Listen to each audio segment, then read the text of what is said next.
I have no qualms about giving up my life, wrote Dr. G.D. Agrawal in an urgent letter to the then Prime Minister of India, Narendra Modi. Agrawal had been on another fast, his primary way of protesting the Indian government's environmental shortcomings. Only a handful of people in history have had the courage to lay down their life for what they believe in, and Agrawal was most certainly part of this distinguished collective.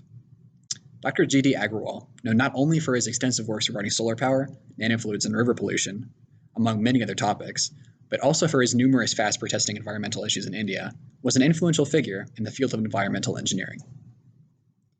Dr. Agrawal conducted a numerous amount of research studies in the field of environmental engineering, succeeding in making a collection of groundbreaking discoveries, particularly relating to nanofluids and solar power.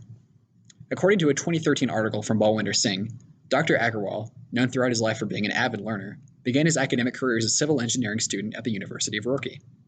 After completing his undergraduate education, he went on to become a design engineer before obtaining his PhD in environmental engineering from UC Berkeley.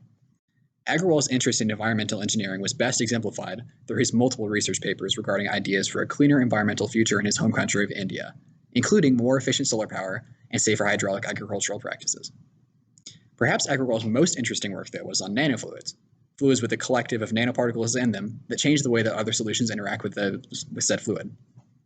According to one of his own research papers published in 2015, Dr. Agrawal helped to design a nanofluid imbued with dialuminum trioxide that significantly increased the efficiency of tube-in-plate solar collectors, an area of study that is still being refined today. Perhaps what Dr. Agrawal was most known for, though, were his extended fasts, which helped to cause positive change in the government of India regarding a variety of environmental problems. Dr. Agrawal undertook 3 notably long fasts, one in 2009, one in 2013, and a final fast in 2018 that unfortunately took his life.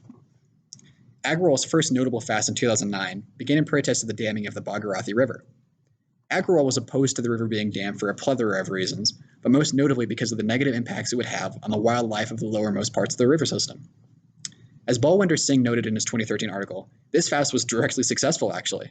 The Ministry of Power in India agreed to his demands and ceased their work with the hydropower project.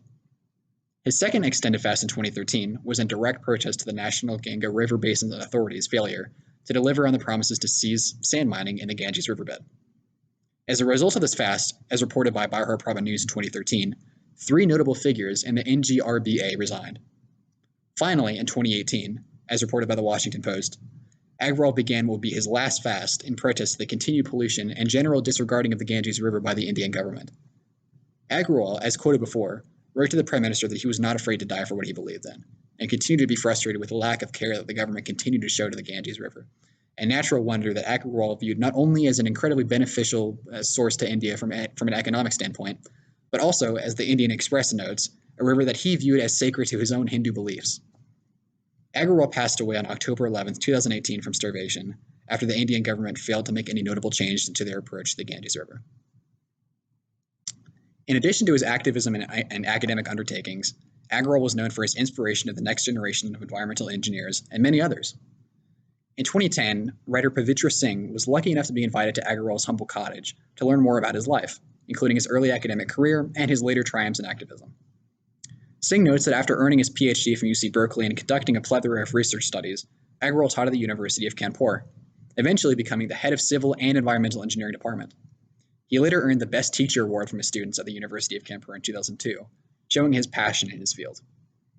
In addition to training a plethora of students that went on to also do great things in the field of environmental engineering, he also mentored fellow activists such as Dunu Roy, Dr. Ravi Chopra, and Rajendra Singh. Without Agrawal, not only would the world be bereft of his direct accomplishments, but so many more of his students would not have had the same inspiration they learned from Dr. Agrawal. Beyond all of his academic achievements, successes in activism, and feats of teaching, Dr. Agrawal was a fighter.